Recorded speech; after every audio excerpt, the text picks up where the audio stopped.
যিদিনাখন স্কুললৈ লৰালৰি হয় মই কি ভাবি যাওঁ জানেনে, কাৰোবাৰ গাড়ী যদি বাইক এখন পাই যাওঁ পটককৈ পামগৈ। আজিও সেই তেনেকুৱাই হ'ল।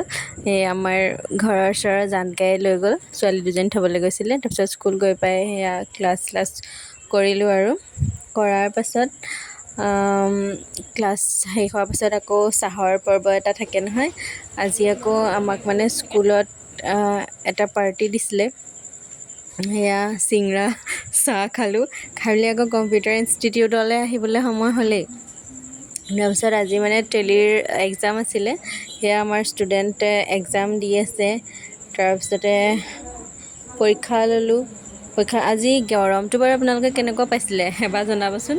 স্কুল যেতিয়াৰ পৰা মানে দেৰি কৰি দিয়ে তেতিয়াৰ পৰা গৰম বেছি হয়, সোনকালৰ পৰা কৰিলে আকৌ ৰ'দটো বেছিকৈ দিয়ে। তাৰপিছতে আকৌ কম্পিউটাৰ ইনষ্টিটিউটৰ পৰা আহিলোঁ। আহি পেলাই আমি তিনিওজনীয়ে মানে কাটিঙৰ ক্লাছ কৰিছোঁ আৰু।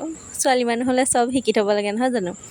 ছোৱালী মানে কি আৰু মানে মহিলা হ'লে আৰু চববোৰ শিকি থ'লে ভাল আৰু নিজৰে ভাল। সেয়া আকৌ কাটিঙৰ ক্লাছ কৰি আছোঁ। মানে আমি আৰম্ভণি কৰিছোঁ আৰু এয়া আমাৰ বায়ে শিকাই আছে ধুনীয়াকৈ। পূজাই কুৰ্তি কাটিলে মানে তাই জোখ মাখ কৰি এতিয়া আকৌ ধুনীয়াকৈ বায়ে মানে শিকাই দিছে।